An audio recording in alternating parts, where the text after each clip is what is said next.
Se eu te contar só a metade, você vai achar que é exagero. Se eu te contar tudo, talvez você deseje não ter escutado.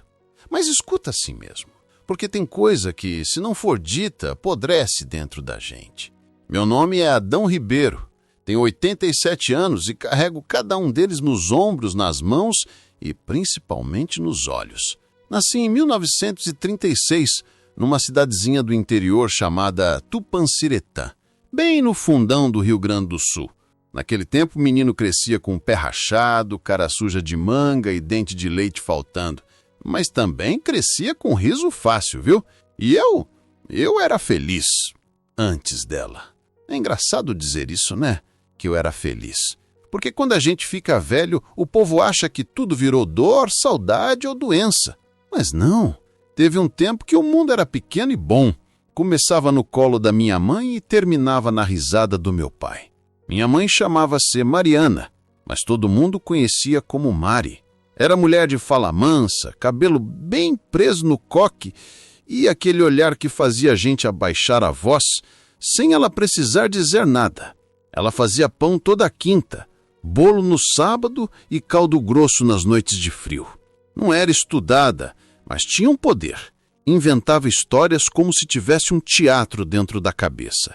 Nos domingos, depois da missa, ela pegava uma almofada velha, sentava na varanda e dizia: "Vem cá, Adãozinho, que hoje eu vou te contar do galo que virou padre." E aí inventava uma aventura inteira, com voz de cada personagem. Eu ria tanto que esquecia que o mundo lá fora existia. Ali, naquele colo, eu era rei, era príncipe, era criança sem pressa. Já meu pai, o seu Augusto, era o tipo de homem que falava alto, mas ria mais alto ainda. Trabalhava na fábrica de couros da cidade. Voltava sempre com um cheiro forte nas roupas, mas com um doce no bolso para mim. Ele dizia que eu era o tesouro dele, e quando me pegava no colo e jogava para cima, eu achava que podia voar. Mesmo com as mãos calejadas, ele sabia fazer cafuné do jeito certo. Desajeitado, mas cheio de amor. A gente não tinha luxo nenhum.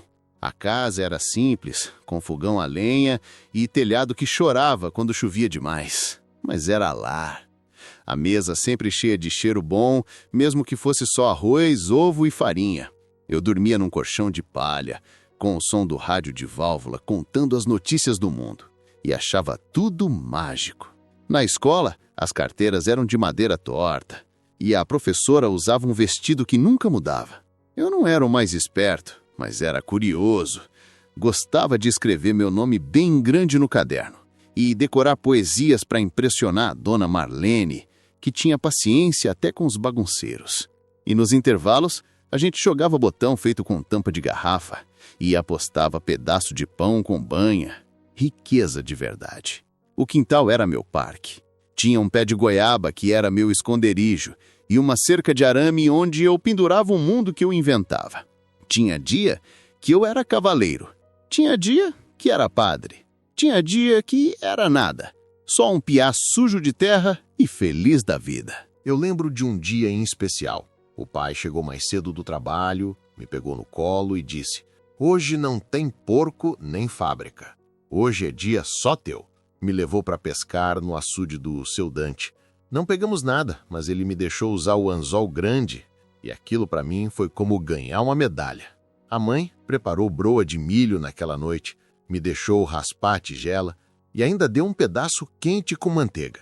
E quando fui dormir, o pai contou uma piada ruim que me fez rir até soluçar e a mãe me cobriu com um lençol cheiroso de sabão de cinza. Dormi com o coração leve, acreditando que o mundo era só aquilo: amor, cheiro de comida e carinho no pé. Se eu soubesse o que vinha depois, teria ficado mais tempo no colo dela. Tem lembrança que volta com cheiro. A minha, desse tempo, volta com cheiro de chá amargo e pano molhado. Volta com a imagem da minha mãe deitada, ela que nunca tinha parado. Até hoje, se eu fecho os olhos, ainda vejo ela tentando sorrir com os lábios rachados, como se quisesse me proteger do medo que já estava ali dentro do quarto. Primeiro foi a tosse.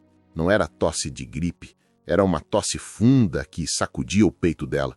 Eu acordava de madrugada e ouvia aquele som vindo do quarto.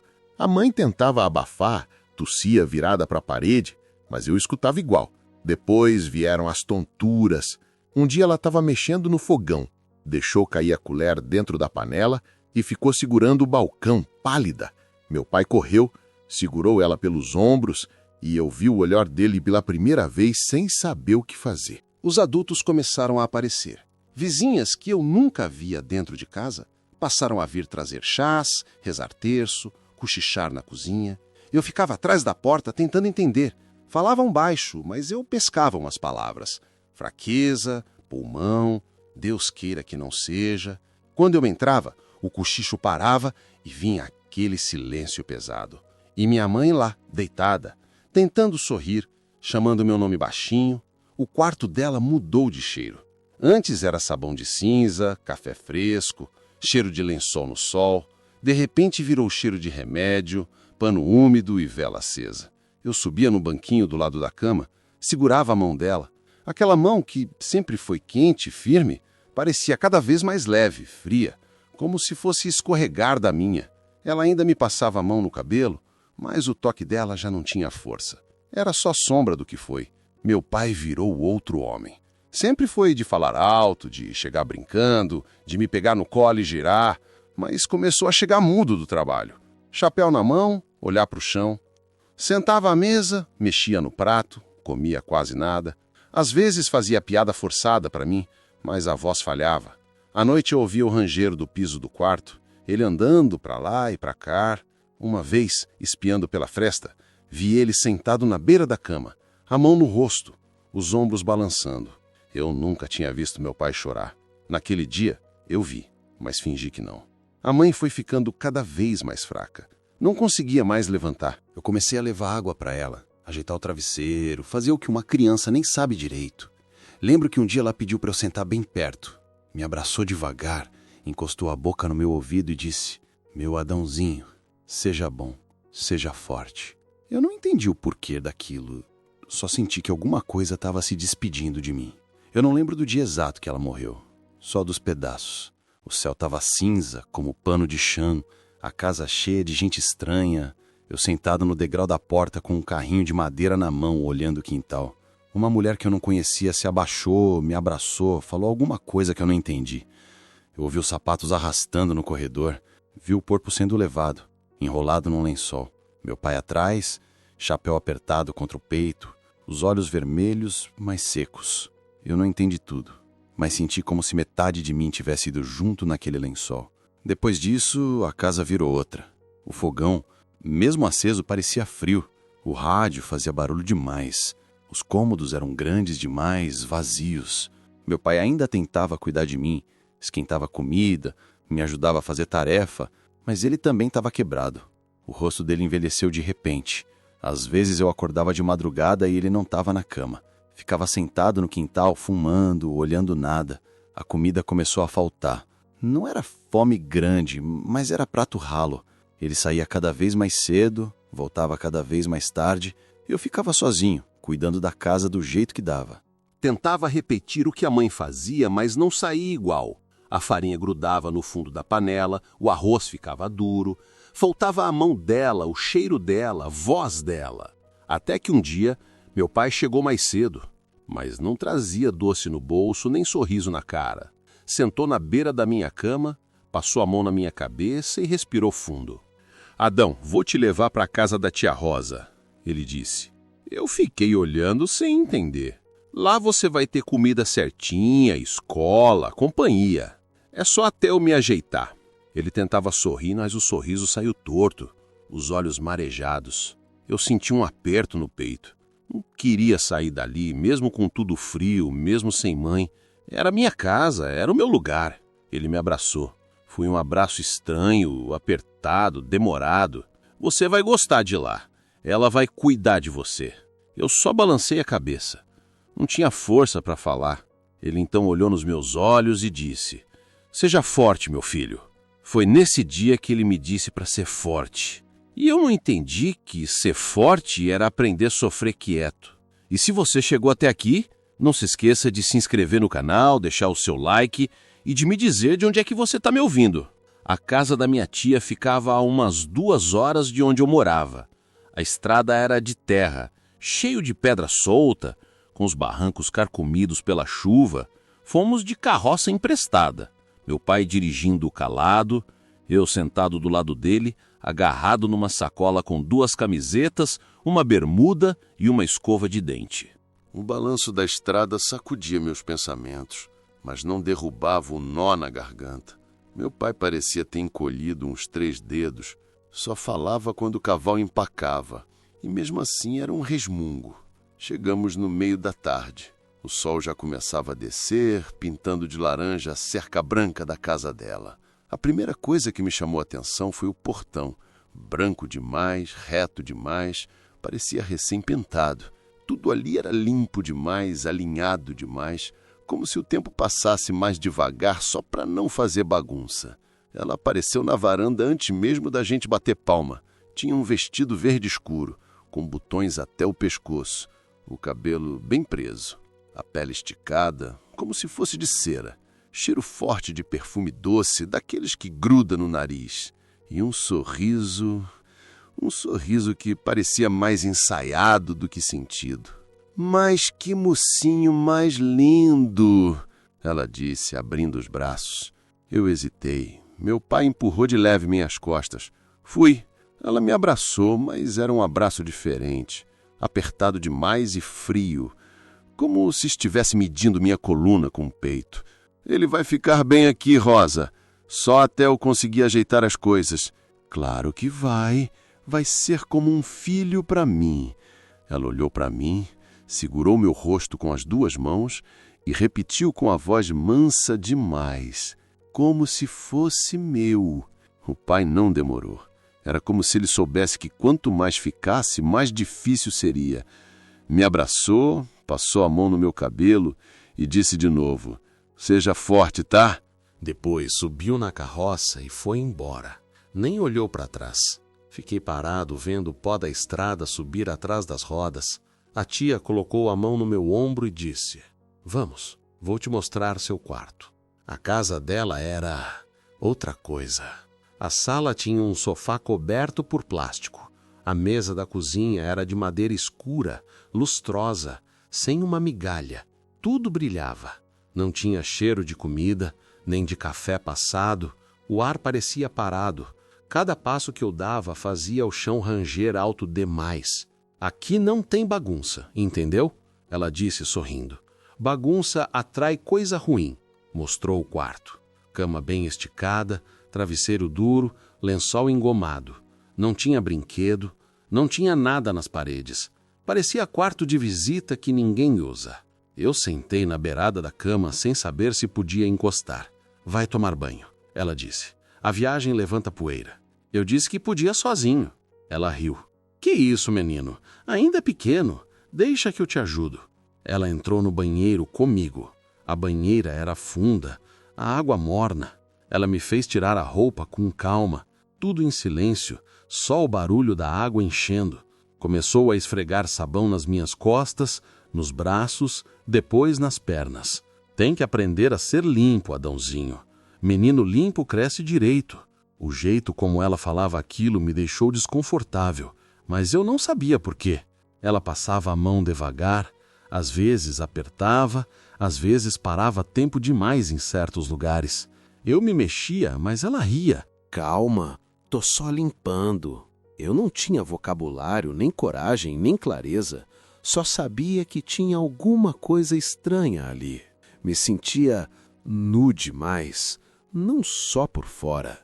Saí do banho encolhido, tremendo, mesmo com o corpo quente. A janta foi servida como num restaurante. Prato montado, guardanapo do lado, copo com borda seca. Ela dizia o que eu podia e o que não podia comer. Nada de açúcar à noite. Nada de repetir sem pedir. Nada de levantar da mesa sem agradecer. Aqui é casa de ordem, ela disse, colocando a mão sobre a minha no final da refeição. Ela falava manso, mas com um tom que não permitia réplica. Eu obedecia mais por confusão do que por respeito. Sentia que tudo ali era calculado. Não havia improviso, não havia espaço. Na primeira noite, ela me levou até o quarto. A cama estava tão esticada que parecia um bloco de madeira.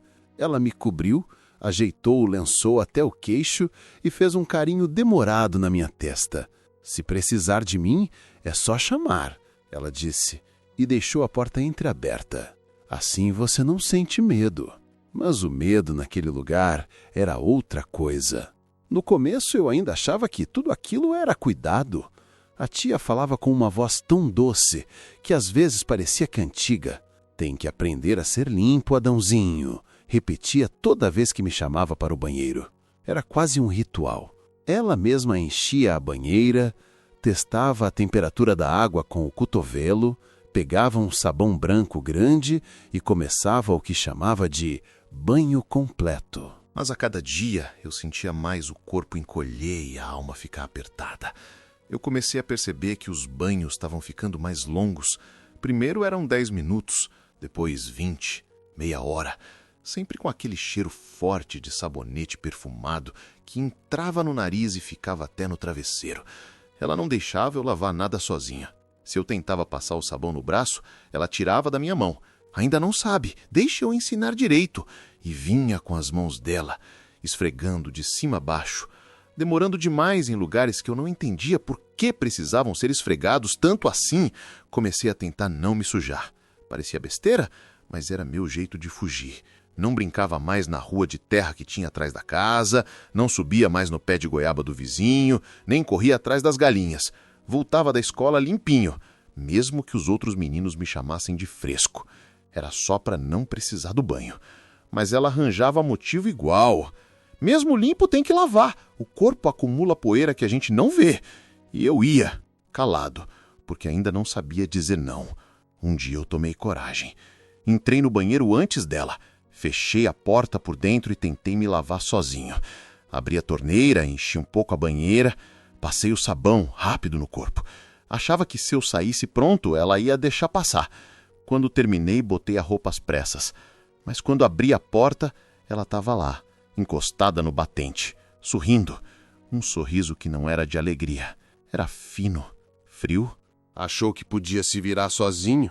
Ela disse baixinho. Tentei explicar que já sabia me lavar. Ela colocou a mão no meu ombro e apertou de leve, mas o olhar dela era duro. Menino pequeno não sabe se cuidar. Vem! E me puxou de volta para dentro do banheiro. Tirou minha roupa como quem desfaz um embrulho errado, encheu de novo a banheira e falou, vamos fazer direito. Eu fiquei com vontade de chorar, mas engoli. Ela começou tudo de novo, com sabão, toalha, mãos demoradas. Falava baixinho, tem que aprender, tem que aprender. E eu não sabia se era aula ou castigo. O jeito dela não combinava com a voz. Era como tomar mel e sentir o gosto de ferrugem. Depois daquele dia, o banho virou um peso no meu estômago. Eu ficava contando as horas, tentando adivinhar quando ela ia chamar. Às vezes vinha no meio da tarde, às vezes de noite, antes de dormir, sempre com o mesmo cheiro de perfume doce que me embrulhava o estômago. Eu ia ficando cada vez mais encolhido, tentando ocupar menos espaço na banheira, esperando que acabasse logo. Ela também começou a decidir o que eu comia. Nada de doce à noite, nada de repetir sem pedir, nada de beber a água fora de hora. Disciplina faz o homem, ela dizia sorrindo. Escolhia minhas roupas. Essa camiseta não, põe essa aqui. Era sempre roupa apertada, limpa demais, sem cor. Homem decente tem que andar direito. Eu sentia a falta da bagunça da minha casa, do cheiro de broa da minha mãe, do arroz mal mexido do meu pai. Aqui tudo era tão correto que doía. Na escola, eu já não brincava mais com os outros. Ficava no canto, quieto. Os colegas perguntavam por que eu não corria mais. Eu dizia que não podia sujar a roupa. Um deles brincou. Teu banho deve ser com água de flor, né? E riu. Eu só fiquei vermelho. Não tinha como explicar. No fim do dia, eu já andava devagar pelo corredor, tentando não chamar atenção. O chão da casa rangia e o som parecia ecoar dentro da minha cabeça. Era como se cada passo fosse proibido. A tia falava manso, mas o tom era de ordem. Ela sorria e apertava minha nuca ao mesmo tempo. Comecei a sonhar com água. Água escorrendo, água me afogando, água sem fim. Naquela noite, depois do banho, ela passou uma toalha grossa no meu corpo. Não secou rápido, ficou passando várias vezes de cima a baixo. Eu tremia, mas não de frio. Ela riu. Que bicho arisco! E me deu um tapinha leve no ombro. Eu não respondi, não sabia o que dizer. Era como estar preso numa peça em que eu não tinha falas.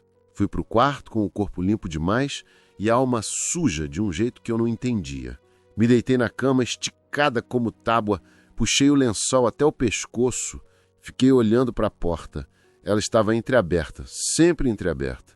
Para você não sentir medo, ela tinha dito mais cedo, mas o medo, naquele lugar, era outra coisa. Até ali eu ainda pensava que era só mania de adulto. Cada casa tem seu jeito, cada pessoa tem suas regras. Mas a cada dia que eu passava na casa da tia Rosa, percebia que não eram só regras. Era um jeito de me apertar até eu caber dentro do molde dela. E isso começou a aparecer nas coisas mais pequenas. No pano de prato, no horário de beber água, na forma de colocar o sapato na porta. No começo parecia bobagem, depois virou medo. Lembro perfeitamente do dia da toalha. Era fim de tarde. Eu tinha acabado de sair do banho que ela mesma me deu com aquele sabão perfumado que grudava no corpo e deixava o cheiro até no travesseiro. Eu estava cansado, com o olho ardendo de sono. Peguei a toalha molhada, dobrei rápido para pendurar. Fiz do jeito que minha mãe fazia em casa, mas ali não era minha casa. Ela apareceu na porta do banheiro como quem surge do nada.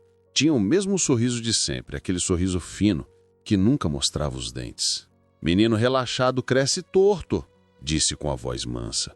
Aqui as coisas são feitas direito. Pegou a toalha da minha mão, abriu com um estalo. Olha isso, tá tudo torto. Vai aprender agora. E me entregou de volta. Eu tentei dobrar de novo. Ela olhava sem piscar. Tá errado. De novo. Dobrava. Errado. De novo. E assim foi. Cada vez que eu achava que estava certo, ela apontava um defeito. A ponta torta, o meio desalinhado, a dobra mal feita. Eu suava. As mãos tremiam. O coração disparava. A toalha já nem era mais toalha. Era um pano amassado, úmido, que eu abria e fechava sem parar. Tô cansado, tia, eu disse baixinho. Eu arrumo direito depois. Ela sorriu. Um sorriso que não combinava com a frase. Se cansa agora, cansa da vida inteira. Quer crescer torto, Adãozinho? E pegou um punhado de milho seco que guardava num saco na despensa. Espalhou no chão da cozinha. Fez um círculo. Ajoelha aqui. Vai pensar no que tá fazendo. Eu obedeci. Ajoelhei. O milho espetava meu joelho como agulha. Era dor. Mas não só dor. Era vergonha. Era humilhação. Era um silêncio pesado no ar. Ela ficou em pé, me olhando de cima, as mãos cruzadas na frente do avental. Menino sem disciplina vira homem perdido. Disse sem alterar a voz. Aqui você vai aprender a ser gente. Eu olhava para o chão, para os grãos, tentando não chorar. Chorar era pior. Chorar fazia ela falar mais. Então eu ficava quieto, mordendo a boca, contando os segundos sem relógio. Depois que me deixou levantar, ela pegou a toalha e dobrou do jeito dela. Me mostrou como se fosse uma lição de escola. Viu? Assim que é. Você precisa fazer igual. Eu só balancei a cabeça. O joelho ardia. A alma também. Não era mais sobre dobrar toalha. Era sobre estar sendo dobrado. A partir daquele dia, eu comecei a ter medo dos erros pequenos. Cada gesto meu parecia teste. Eu lavava um prato e ficava pensando se ela ia aprovar. Eu varria o chão e imaginava aonde ela ia achar falha. Comecei a andar devagar pela casa, a respirar baixo. O corpo vivia em alerta, esperando o próximo ensinamento. À noite eu já não tinha sono. Deitava na cama esticada, puxava o lençol até o queixo. Ficava olhando para a porta entreaberta, a luz do corredor filtrando. Sabia que ela ia entrar, sempre entrava. Passos leves, sem barulho. Entrava no quarto com aquela calma ensaiada. Agitava o lençol até o pescoço. Puxava as pontas como quem me prendia ali. Fazia um carinho demorado na minha testa. E antes de sair, me dava um beijo longo demais. Ela dizia que só estava cuidando. Mas o cuidado dela era como corda fina no pescoço. Não apertava de uma vez, ia apertando devagar. A rotina na casa da tia Rosa já tinha virado uma coisa estranha. Parecia que cada dia era igual, mas ao mesmo tempo cada dia eu ficava menor dentro de mim. Eu já sabia a hora certa de respirar, de andar, de falar. Já dobrava a toalha, já arrumava a cama como um soldado, já comia sem levantar os olhos do prato. Mas mesmo obedecendo, eu sentia que tinha alguma coisa escondida ali. Não era só sobre banho, sobre toalha ou sobre milho no chão. Era outra coisa. Uma coisa que eu não via, mas que estava por trás de tudo. Foi num fim de tarde que percebi a gaveta. Eu estava passando pano na sala como ela mandava, quando ouvi um clique diferente, vindo do quarto dela. Era um barulho pequeno, metálico. Olhei pela porta entreaberta. Ela estava ajoelhada em frente ao armário grande de madeira, o corpo meio escondido. Na mão, um molho de chaves. Abriu uma gaveta do meio, tirou um envelope grosso, folheou uns papéis, guardou de novo e trancou. Fez isso rápido, como quem sabe que não pode ser visto. Eu fingi que não vi nada, continuei passando o pano, mas o barulho daquele clique ficou na minha cabeça.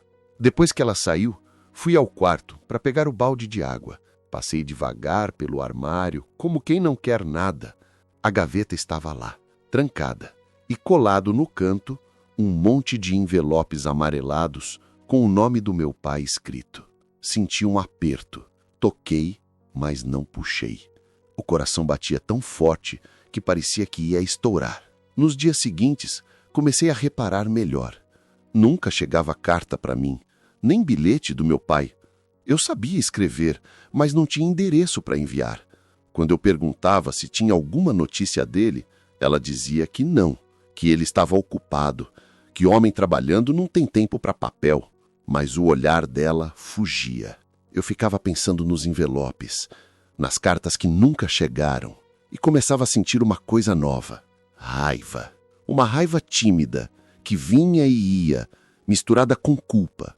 Culpa porque eu ainda dependia dela para comer, para dormir, para ir à escola. Raiva porque parecia que ela me prendia num mundo sem notícia. Uma tarde, enquanto ela foi ao quintal cuidar das galinhas, eu entrei no quarto. A janela deixava entrar um pouco de luz. Fui direto no armário. Passei a mão na gaveta, trancada. Tentei forçar, nada. O barulho da chave no portão me fez gelar. Corri para a sala. Fingi que estava lendo um livro velho. Ela entrou, passou por mim, olhou com aquele sorriso doce e disse: "Você tá quietinho demais, Adãozinho. Tá aprontando o quê?" Eu balancei a cabeça. Nada. Ela se abaixou, segurou meu queixo com a mão fria, olhou nos meus olhos. "Você sabe que eu cuido de você, né? Sou eu que te protejo. Lá fora é cheio de gente ruim. Só eu entendo você." Eu só balancei de novo. A voz não saía. Ela alisou meu cabelo e completou: "Você é meu único, meu tesouro. Sem mim você se perde." Aquilo entrou como faca. Era a primeira vez que ela falava daquele jeito, misturando doçura com posse. Eu não sabia o que responder. Fui pro quarto, sentei na cama esticada e fiquei olhando pro teto. Comecei a entender, aos poucos, que nada daquilo era normal, que não era só cuidado, que tinha um jogo escondido, uma rede que me envolvia cada vez mais. A partir daquele dia, ela mudou um pouco. Ficou ainda mais doce. Me dava pedaços de doce depois do almoço, dizia frases carinhosas, fazia cafuné no meu cabelo enquanto eu estudava, mas o toque dela estava mais grudado, mais longo, e ao mesmo tempo ela me forçava as regras. Não mexa nas minhas coisas. Não entra no meu quarto sem eu estar. Tudo falado com voz baixa, mas com olhos que não piscavam. Eu comecei a andar pela casa como quem anda sobre cacos de vidro. Sabia que tinha algo escondido, mas não podia tocar. Sabia que ela mentia sobre meu pai, mas não tinha prova.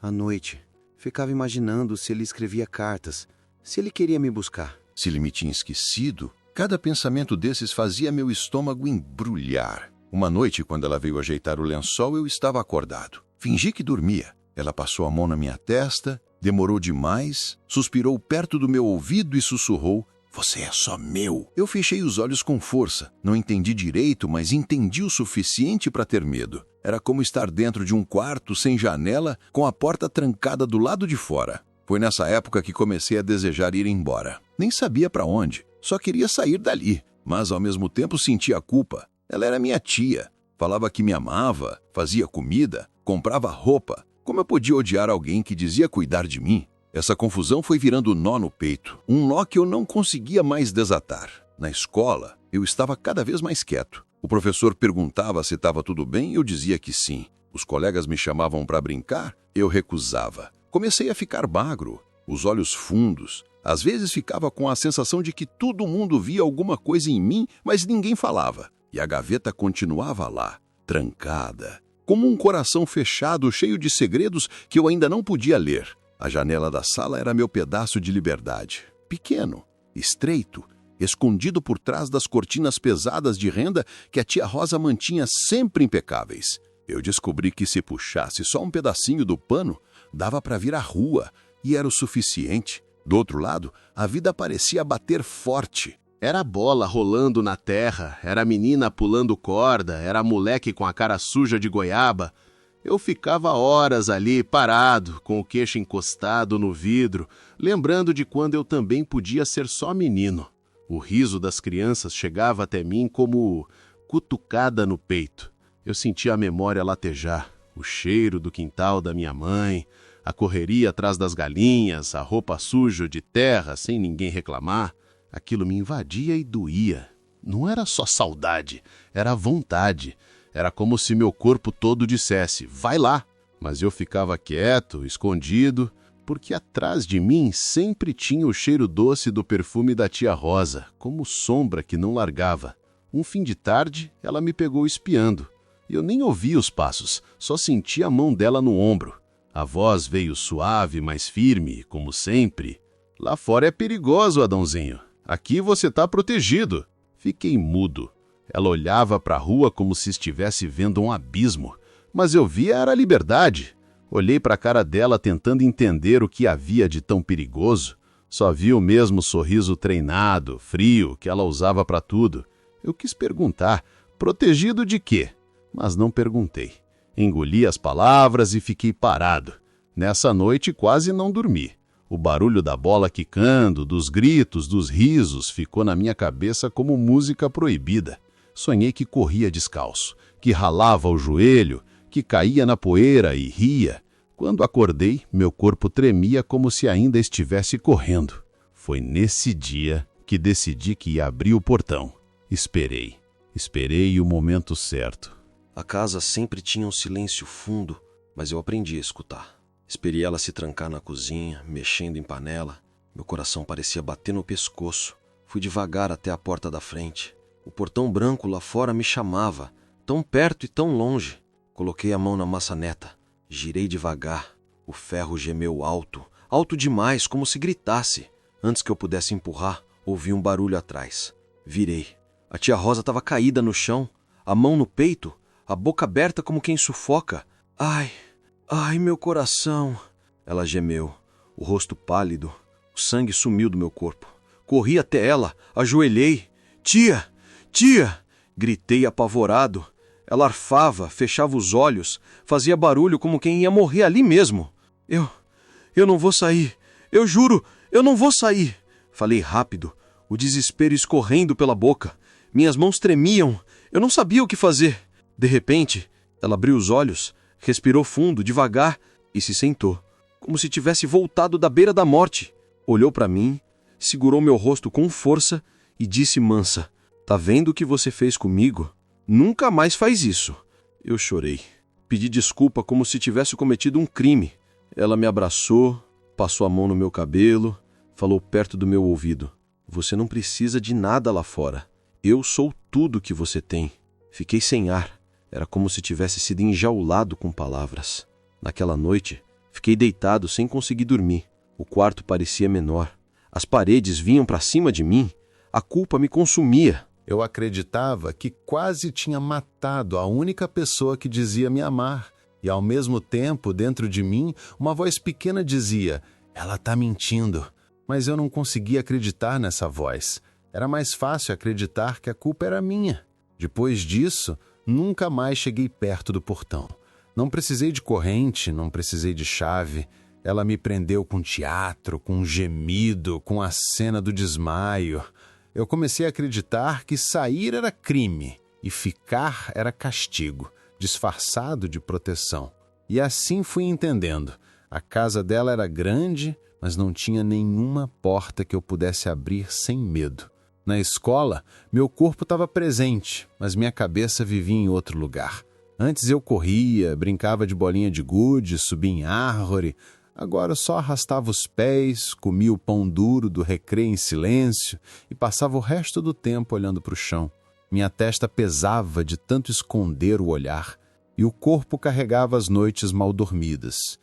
Olheiras fundas, cansaço preso nos ossos, como se eu tivesse envelhecido antes da hora. Os colegas riam, jogavam papel, puxavam o cabelo um do outro. Eu não participava, era como se tivesse uma parede invisível entre mim e eles. Um deles, o Carlinhos, me cutucou no braço um dia. Ô Adão, tu tá sempre com cara de sono? Tá doente? Eu não respondi, dei de ombros e continuei rabisquindo o caderno. A verdade é que eu tinha medo até das perguntas simples. Responder significava abrir a boca, e abrir a boca podia ser perigoso. Mas alguém reparou mais do que os colegas. O professor. Ele já vinha me olhando fazia tempo. Eu percebia o olhar dele quando eu errava uma conta fácil, quando eu me distraía no meio da leitura. Não era olhar de bronca, era olhar de quem suspeita. E um dia, no fim da aula, ele disse: Adão, fica um pouco. Preciso falar contigo. Meu estômago gelou. Esperei os outros saírem, o barulho da sala se esvaziando, até sobrar só eu e ele. O professor fechou o livro devagar, se levantou e veio até a minha carteira. Sentou na ponta dela, baixou a voz. Você anda diferente. Sempre cabisbaixo, sempre com esse olho fundo. O que está acontecendo em casa? Eu congelei. A palavra tia quase escapou da minha boca. Eu queria dizer, queria abrir, queria vomitar tudo. Os banhos demorados, a toalha, o milho no chão, a porta entreaberta à noite. Mas junto com a vontade veio o medo.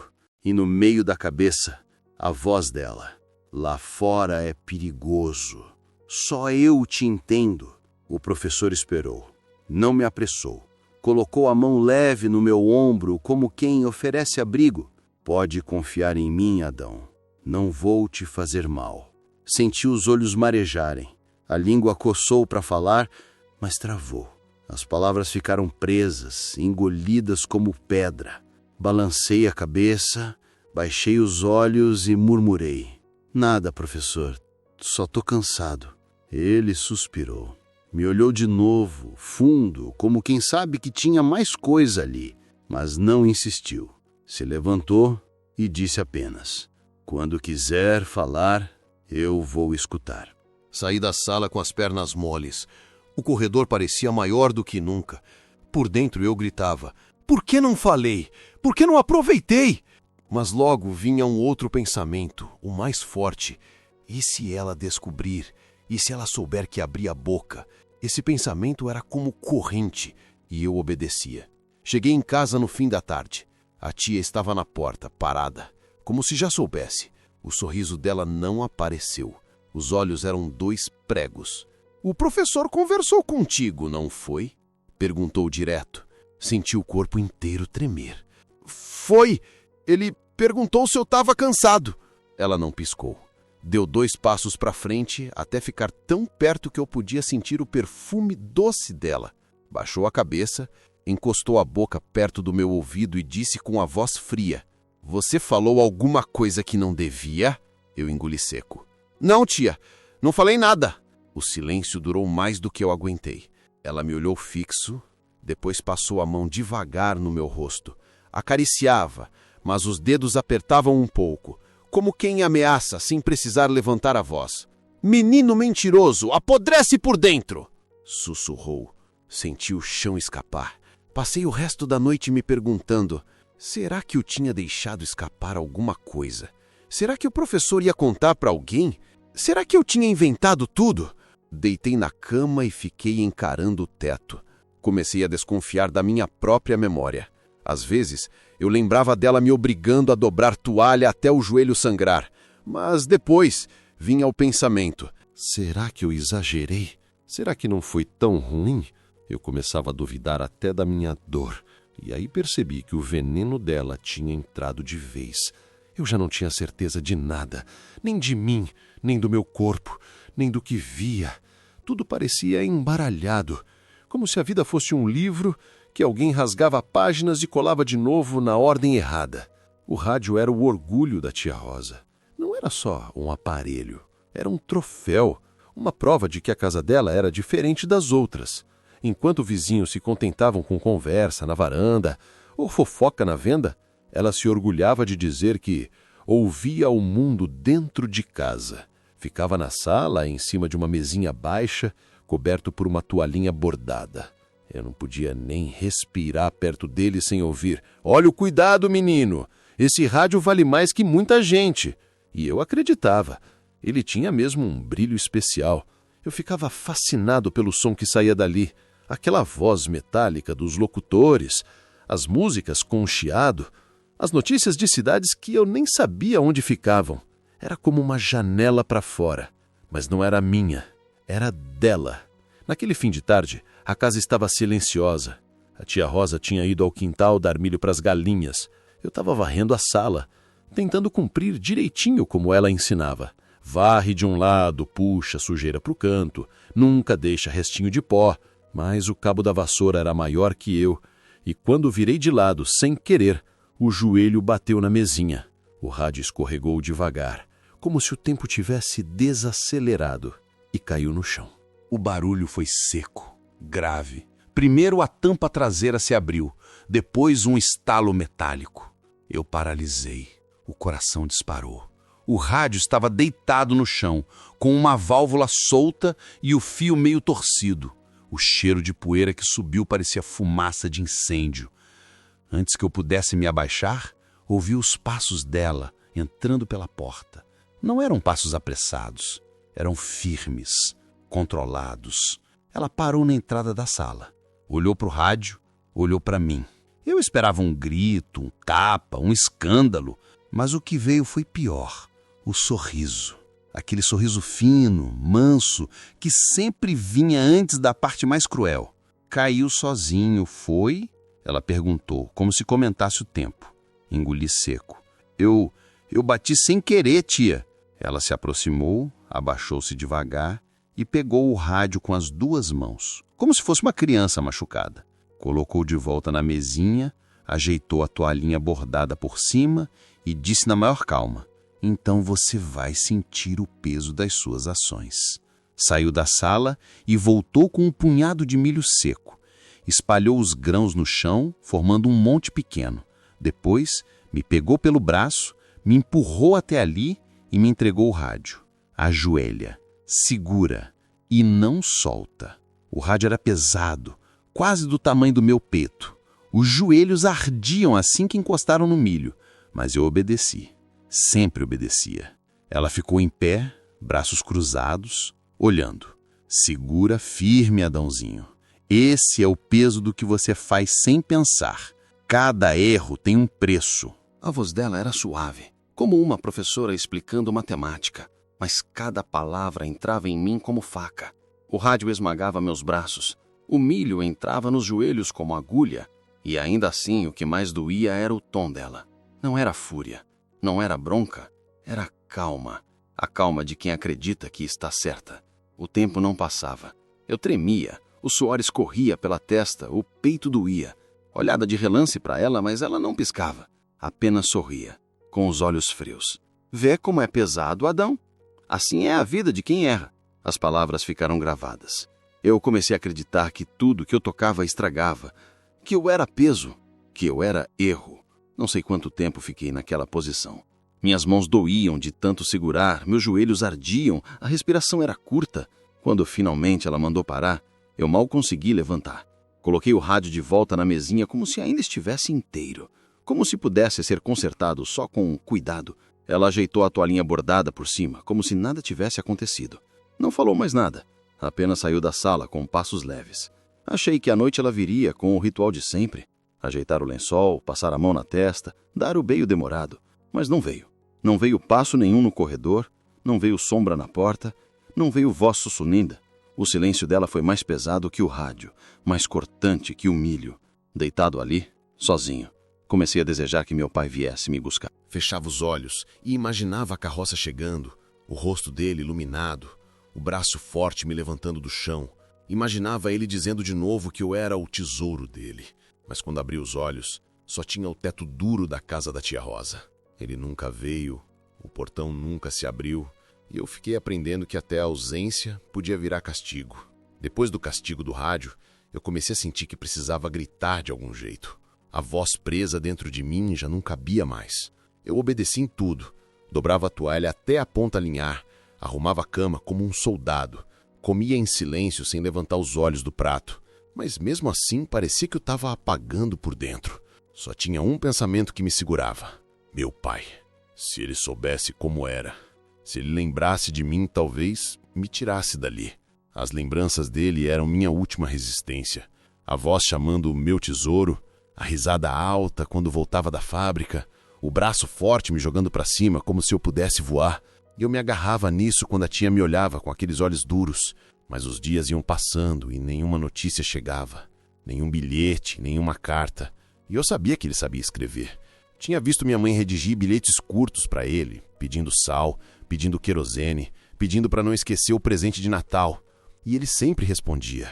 Na casa da tia, nada. Silêncio. Só que eu tinha visto. Tinha visto com meus próprios olhos aquela gaveta trancada. Os envelopes amarelados com o nome dele rabiscado. Eu não precisava de prova. Eu sabia que ela interceptava tudo, mas não podia fazer nada. Foi então que decidi escrever eu mesmo, uma carta minha. Nem sabia direito como funcionava correio, nem para onde mandar, mas não importava. Eu só queria que minhas palavras existissem fora da minha cabeça. Esperei a noite cair. Quando a casa mergulhou no silêncio, puxei do caderno escolar uma folha amassada. Peguei um lápis comido de tanto ser roído por ansiedade e me sentei no chão, encostado na cama. O coração batia rápido, como se eu estivesse prestes a cometer um crime. E, de certa forma, estava. A ponta do lápis riscou devagar. Escrevi. Pai, eu tô com saudade. Aqui não é igual mãe.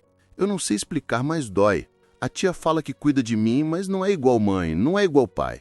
Eu queria voltar. Eu não sei se o senhor lembra de mim como antes. O senhor ainda me chama de tesouro? Se lembra, vem me buscar. Eu tenho medo, pai. Eu não quero ficar aqui. As palavras saíram tortas, rabiscadas, mas eram tudo o que eu tinha.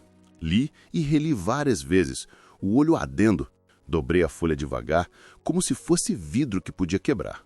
Escondi debaixo do travesseiro até ter chance de sumir com ela.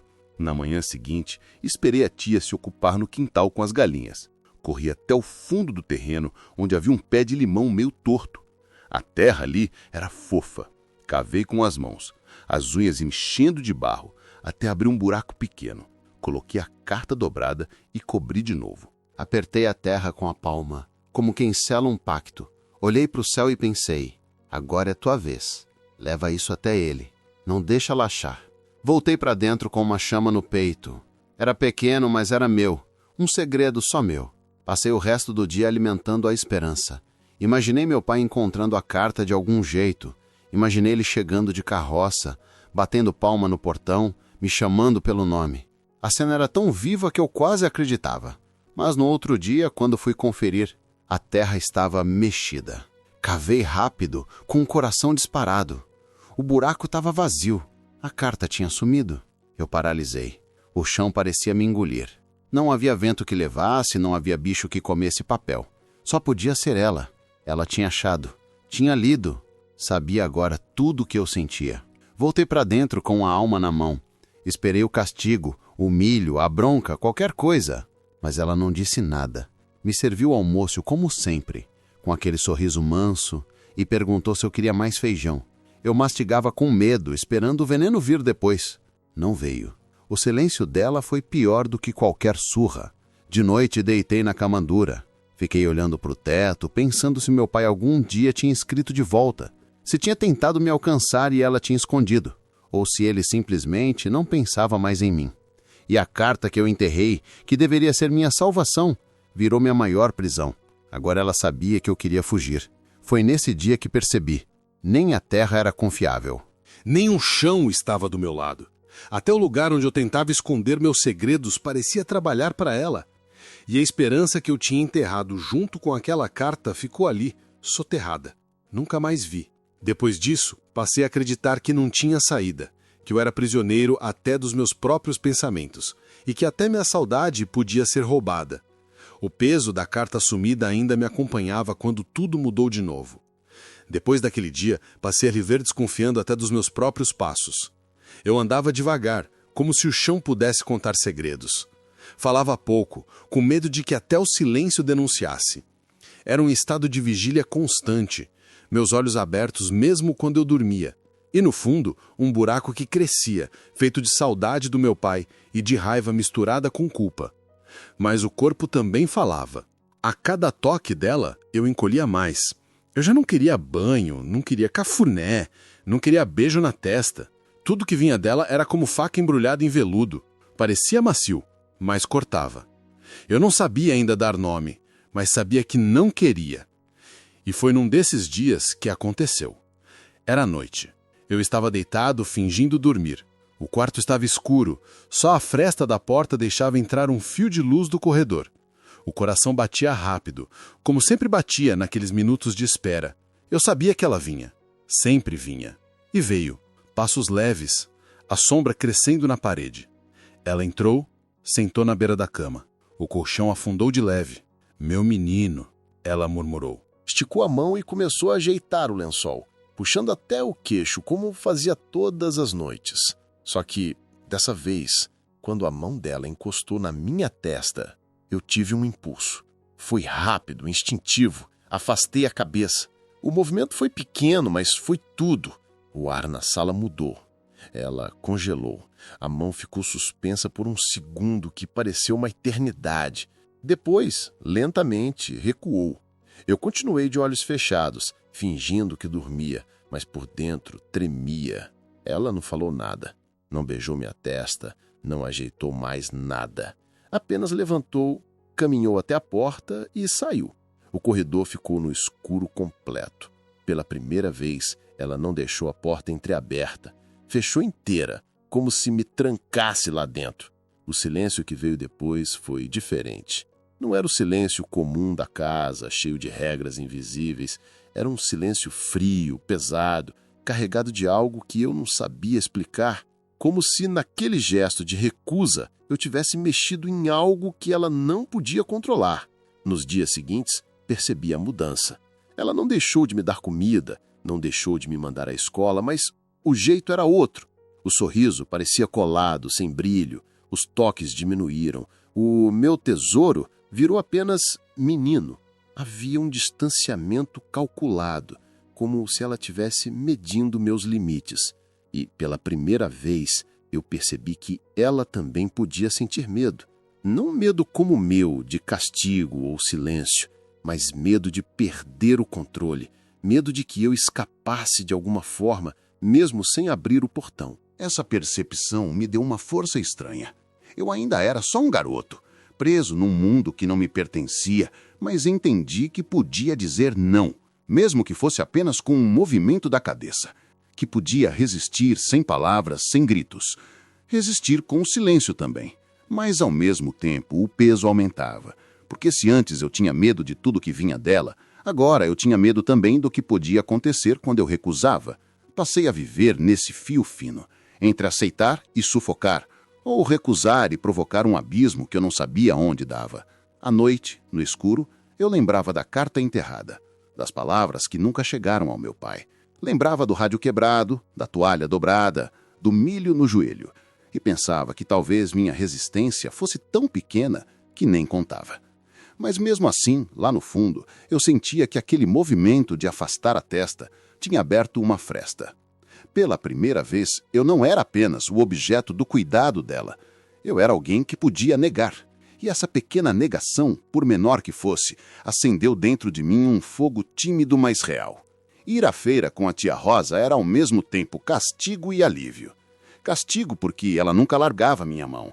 Apertava como quem segura um prisioneiro que pode escapar a qualquer instante. Alívio porque era o único dia em que eu via gente viva. Barulho de riso, vozes misturadas, cheiro de pastel, de café, de peixe fresco, de fruta madura. Era o dia em que a vida se lembrava de existir fora das paredes daquela casa limpa demais. Eu andava com a cabeça baixa, mas os olhos se moviam rápido, engolindo tudo. As crianças correndo entre as barracas, os homens gritando os preços, as mulheres brigando pelo melhor pedaço de carne. E, no meio desse mundo pulsando, havia eu, de mão presa, corpo encolhido. Às vezes pensava que se gritasse, talvez alguém escutasse. Mas o grito nunca saía. Ficava preso na garganta como pedra. Foi num desses dias que conheci o velho da barraca de laranja. O rosto dele era um mapa. Rugas fundas, pele queimada de sol, olhos claros demais para tanta idade. Ele olhou direto para mim. Não foi aquele olhar rápido de quem mede criança. Foi fundo, demorado, como se tivesse visto dentro de mim um segredo. "E esse menino aí, Dona Rosa?" perguntou sorrindo. "Tá com cara de quem não gosta muito de feira?" Minha tia respondeu sem demora, sempre com a voz doce. "É tímido, coitado, quase não fala." Mas, quando ela se virou para escolher laranjas, o velho se abaixou e falou baixinho comigo. "Tá tudo bem contigo, guri?" Meu corpo inteiro gelou. Era a primeira vez que alguém perguntava de verdade. Eu queria falar, queria abrir a boca e despejar tudo, mas não consegui. O grito não saiu, só balancei a cabeça, sem saber o que aquele gesto queria dizer. Ele me encarou sério, como quem entende mais do que as palavras dizem. As idas à feira continuaram, e o velho não desistia. Sempre puxava conversa curta. Perguntava da escola, se eu gostava de brincar, se lia livro. Eu respondia com sim ou não, às vezes só com o olhar, mas parecia bastar. Quando a tia se afastava da barraca, ele aproveitava segundos para murmurar: "Se um dia tu quiser sair daí, fala comigo. Eu conheço quem ajuda." O coração disparava só de ouvir. Passei noites inteiras deitado encarando o teto, pensando nessa frase. Conheço quem ajuda. Seria verdade? E se fosse mentira? E se fosse armadilha? Mas a simples possibilidade já era fogo no escuro. O tempo passou e eu aprendi a responder com gestos mínimos. Um olhar demorado, um movimento de cabeça. O velho entendia. Nossas conversas mudas viraram um código. A tia, atenta a tudo, parecia não notar. Talvez não imaginasse que alguém pudesse me enxergar. Até que um dia, depois de mais uma noite em que ela entrou no quarto e eu recusei sua mão, decidi. Não ia esperar mais. Não ia escrever outra carta para enterrar e perder. Ia sair. Na semana seguinte, fomos à feira. O sol estava forte, a rua lotada. A tia segurava minha mão com força, mas se distraiu brigando pelo preço do feijão. O velho estava lá, parado, olhando para mim como quem espera um sinal. Eu fiz. Pequeno, quase invisível. Levantei os olhos e os mantive fixos. Ele entendeu. "Vem cá, guri. Olha essa laranja doce que chegou hoje", disse em voz alta, como se fosse chamar a atenção de qualquer freguês. Me puxou rápido para trás da barraca. O mundo virou corrida. Ruas estreitas, becos, poeira subindo. Meu coração parecia sair pela boca. A cada passo, eu esperava ouvir a voz dela atrás de mim, o perfume doce invadindo o ar, mas não ouvi nada. Quando dei por mim, estávamos na frente de uma igreja pequena, numa cidade vizinha. O velho bateu na porta lateral. Um padre de batilha escura apareceu, olhar sério, mas sereno. O velho explicou rápido, palavras cortadas, sem entrar em detalhes. O padre não precisou de muito. Olhou para mim e apenas disse: "Aqui você está seguro." Aquilo foi o suficiente. O peso que carregava dentro de mim desabou. As lágrimas caíram sem pedir licença. Não chorei alto, não gritei. Apenas deixei escorrer, como se fosse a primeira vez que meu corpo entendia o que era alívio. O velho colocou um saco de laranjas na minha mão, para lembrar que a vida também pode ser doce, guri. Depois se despediu. Soube depois que a tia me procurou, fez escândalo, bateu em portas, inventou histórias, mas nunca me encontrou. O padre providenciou que eu fosse levado para longe, onde ela não tinha alcance. A prisão acabou ali. Não deixei recado. Ela sabia bem o que tinha feito para merecer o silêncio. Eu cheguei até aqui, inteiro, aos pedaços. Hoje eu sou esse homem de cabelo ralo, passos lentos, que conversa com a chaleira enquanto a água ferve e que arruma a cama de um jeito que não me enforque por dentro. Moro sozinho, numa kitnet que me serve. Gosto do barulho simples da rua, gente passando, vendedor gritando o preço da banana, criança discutindo quem é dono da bola. Esse barulho me diz que o mundo segue, mesmo quando a gente trava. Depois que saí da casa da tia, fui levado para longe, e de longe comecei tudo de novo. Não foi rápido, nem bonito, foi no osso. Aprendi a escrever melhor, a fazer conta, terminei os estudos de noite, trabalhando de dia como ajudante de armazém, depois empacotador, depois balconista. Mais tarde virei almoxarife numa fábrica. Nada glamuroso, mas honesto. Juntei dinheiro devagar, moeda por moeda. Carreguei caixa, varri chão, contei parafuso. Aprendi a cozinhar meu próprio arroz. Não perfeitamente como o da minha mãe, mas com dignidade. Com o tempo, troquei medo por rotina, que às vezes é o que salva. Tive chances de viver em dupla, sim. Teve mulher boa que tentou encostar o ombro no meu, me ensinar que carinho também é casa e não cadeia. Mas a mão encostava e meu corpo lembrava. A cabeça dizia fica, a pele dizia sai, e eu saía. Preferi não arrastar ninguém para o meu labirinto. Não tive filhos. A casa ficou quieta de berço e de choro, e eu aceitei. Melhor a solidão escolhida do que a companhia quebrada. Eu tentei cuidar de mim, tentei mesmo. Sentei na frente de psicólogo do posto, com uma caneta na mão e uma água morna na mesa. Ele dizia: me conta aos poucos. Eu contava no meu ritmo, com palavras que não ferissem mais do que já doíam. Fiz grupo de homens que passaram por coisas que ninguém gosta de dar nome. Descobri que eu não era uma exceção perdida. Que muita gente carrega segredo com cheiro de sabonete perfumado preso na memória. Voltei a ler jornal velho, livro usado, até almanaque. Tudo que me desse ferramentas para nomear o que fizeram de mim. Às vezes funcionava, às vezes eu fechava o livro e ele parecia me fechar junto. Mas segui. Não denunciei. Naquele tempo, quem eu ouvi? E depois, quando já dava para falar, eu não quis voltar para o lugar do qual saí com custo. Muita gente me diz que era o certo. Pode ser. Eu escolhi me manter longe. Não foi coragem, nem covardia pura. Foi o que eu consegui, o que eu aguentei, o que deu para fazer, sem quebrar de novo. E a tia? Eu soube do destino dela por recado de gente que cruza nosso caminho sem a gente pedir. Primeiro, anos depois, o velho da feira, o das laranjas, mandou notícia para um conhecido. Disse que eu tinha feito bem em ir embora e que ela andava sozinha. Mais tarde, um primo distante me contou que a fama de Dona Perfeita começou a rachar. Os sobrinhos batiam na porta, mas saíam com o mesmo aperto no pescoço que eu conhecia. Um a um, foram se afastando. A vizinhança passou a estranhar o jeito dela de querer mandar em todo mundo, como se a rua fosse extensão da cozinha dela. Tinha quem ajudasse de vez em quando, levando pão, lendo rótulo de remédio, mas ninguém ficava muito. A casa, limpa demais, começou a cheirar a vazio. Ela envelheceu do jeito que escolheu viver, mandando, arrumando, controlando, até o corpo decidir que não dava mais para sustentar tanta ordem. O rádio, aquele mesmo tipo que me esmagou o peito um dia, virou companhia. Dizem que ficava ligado o tempo todo, baixo, chiando, como se preenchesse o buraco que gente de verdade teria preenchido. Certo dia, o padeiro notou que o pão do portão ficou lá, intocado. Outro dia também. A vizinha insistiu no chamado do lado de fora. Nada. Chamaram o cunhado de alguém, pularam um muro. Encontraram a tia sentada numa cadeira, com o avental no colo, cabeça pendida, o rádio chiando baixinho. Sem socorro, sem mão dada, sem reza por perto.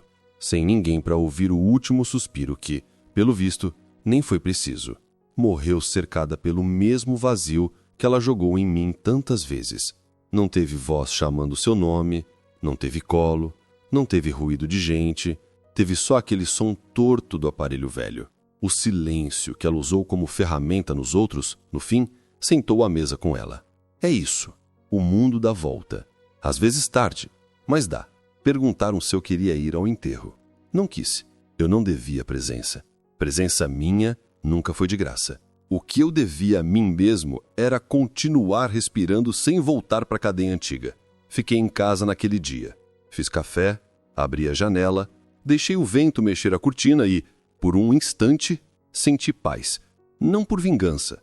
Vingança é coisa que dá fome e não alimenta.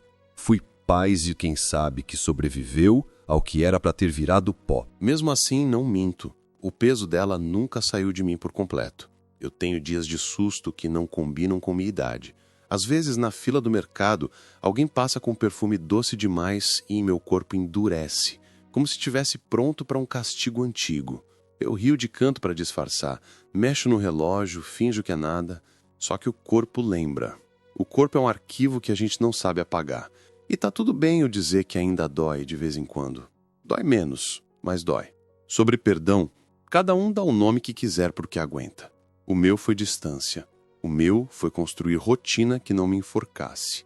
O meu foi aprender a escolher toalha macia, a comer no meu tempo, a trancar a porta por dentro e, do lado de dentro, me sentir seguro. O meu foi parar de me chamar de estragado e começar a me chamar pelo nome que minha mãe me dava quando deitava a mão carinhosa na minha cabeça. Eu sigo. Acordo cedo, varro meu chão, passo um café que aprendi a deixar no ponto. Às vezes compro laranja na feira e lembro do velho que me disse: eu conheço quem ajuda. Tem dia que eu sento no banco da praça e fico vendo criança brigando por causa da bola. E quando uma delas cai e levanta rindo, eu respiro mais solto. Me digo por dentro: o mundo segue. A frase parece simples, mas me sustenta. Se você me perguntar como eu sobrevivi, eu te digo: com paciência, terapia, oração baixa quando a cabeça aperta, leitura de noite quando o sono não vem e um caderno onde anoto coisas que um dia eu achei que não mereciam nome. Sobrevivi com ajuda, com o silêncio certo. O meu, não aquele que me calava. Sobrevivi aceitando que não existe voltar a ser o que era. Existe ser o que dá para ser agora. E acredite, esse agora já foi muito pior. Hoje dá para respirar. Eu nunca denunciei. Não por achar bonito guardar segredo, mas porque eu precisava viver. Guardei sim, e guardando, não esqueci. Minha memória não é tribunal, mas também não é lixo. Eu ponho as coisas no lugar onde não me devorem. Às vezes elas escapam, me puxam de volta, me deixam com o coração acelerado sem motivo claro. Eu bebo água, caminho pela casa, encosto a mão na pia fria, espero passar. Passa. Demora, mas passa. E quando alguém me pergunta o que eu diria para um menino como eu, perdido na casa de alguém que sorri enquanto puxa a corda do pescoço, eu falo do que me salvou. Reconhecer que aquilo não é cuidado. Entender que pedir ajuda não é vergonha. E se não der para gritar, piscar, apontar, escrever num papel, esquecer o papel no bolso de alguém confiável. E se nada der, segurar por dentro.